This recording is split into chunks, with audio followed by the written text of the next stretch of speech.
or help the process of their teeth coming out of their gums without so much pain. And then the inside of this is the kukui nut. So in here, just like all nut varieties, there's meat in here or iko, and you'd bake this entire thing, then crack it open, and the meat inside can use as a candle. Each nut lasts about 2 to 3 minutes, sometimes more depending on how big or how much oil there is in here. Aside from lighting up your room, it is a friendly snack you give to all your friends because it's a heavy diuretic. The reason for that is because it's high oil content. So the rule of thumb for this is eat 1, you're fine. Eat 2, you should probably start walking. 3, maybe jog. 4, you need to change your pants. So heavy diuretic if eaten. The sap helps prevent thrush, and it also helps with teething for children. Yeah, so that's the kukui tree, the candle nut tree. You guys have any questions so far? Yes.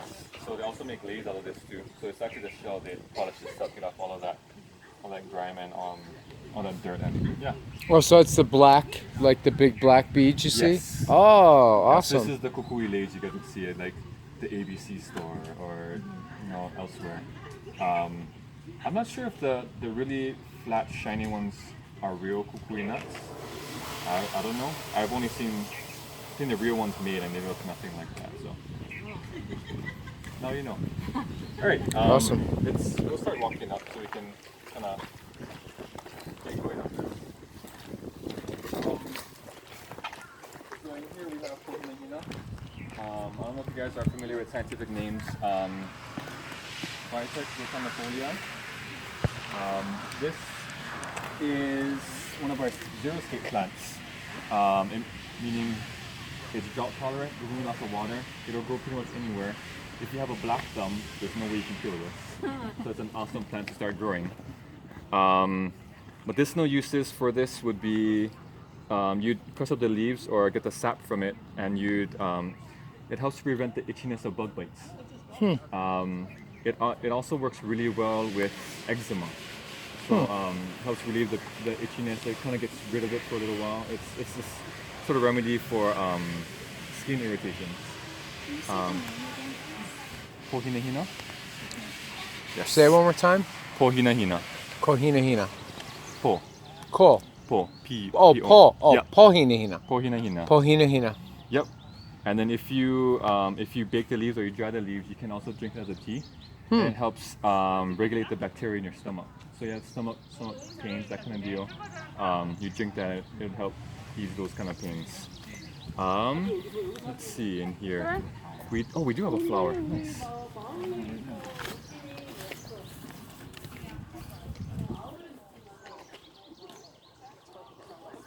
So this is an Ilima flower from the Ilima plant.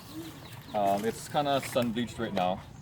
But the significance of this flower is in old Hawai'i, it would teach men or young men how to treat their women.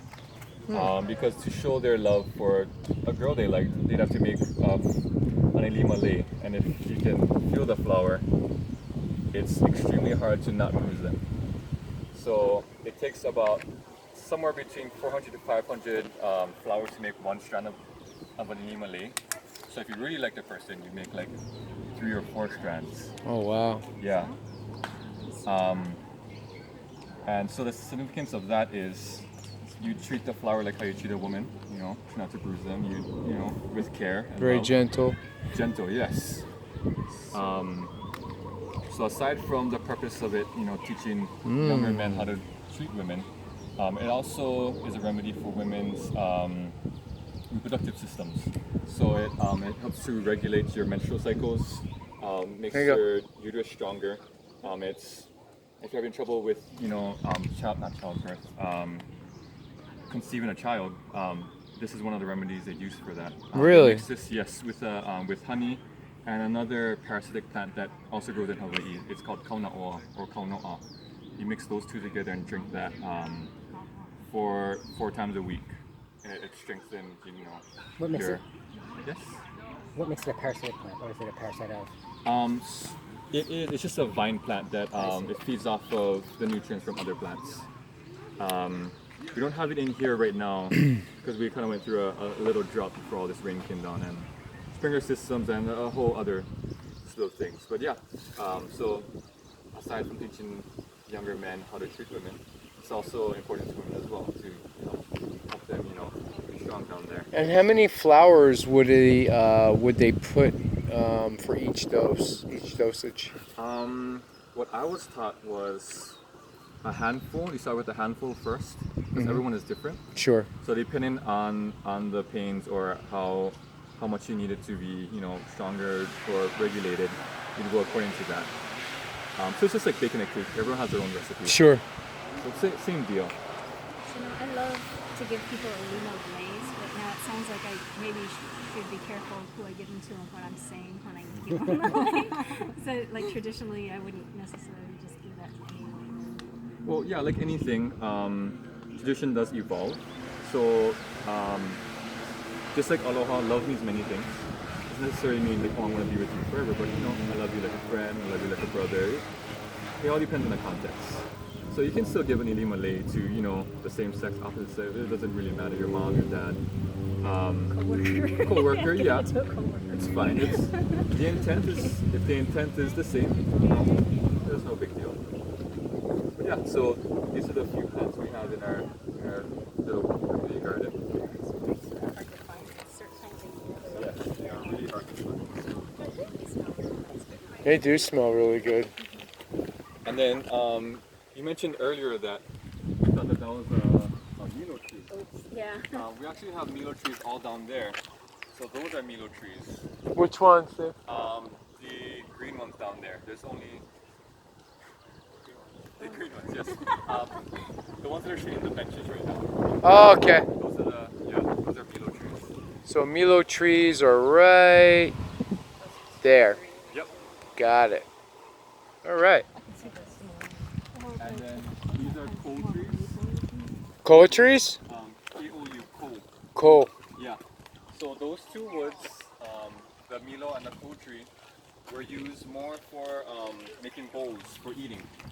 Because they are kind of a hardy wood, but soft enough that it can be carved easily, and the saps wouldn't seep into your food, making your food taste sour or bitter or whatnot. So I think that covers most of the plants in there. We'll see more as we get up there. And then this is another variety of ilima. The one that was in the garden is, we call it ilima papa. So that's the one you can find on the that grow on the ground. This one is called, from what I know, is ilima kahakai, or kahakai is like the ocean. So that ilima variety is found always near the ocean, so that we can tolerate salty conditions.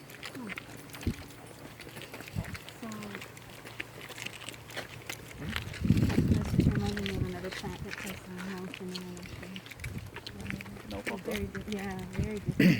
Yeah. So of the trees that you pointed out so far, are there any that are threatened on the island or over-harvested or anything like that? The ones that I pointed out today, no. No? Only because they've been in high demand during modern times for all these food works and whatnot. So people have the intention that it's gonna stay here forever. So harvest is gonna-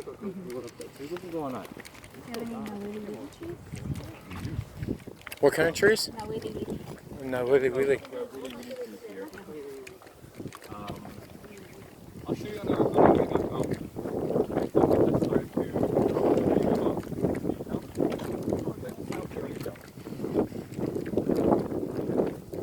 That's a special tree. Really? Trees that were almost like Really? yeah. Oh. I think the gull wasp, yeah? Yeah, I think so. They released the gull wasp to secure one of the other pests in the side, and I think they backfired. Oh. It's a wasp, a gull wasp, yeah. So how they reproduce is they would lay their eggs in the leaves or in the tree itself, and they would, end up rotting it out. And then they just kind of took over all the really, really until most of them eventually die.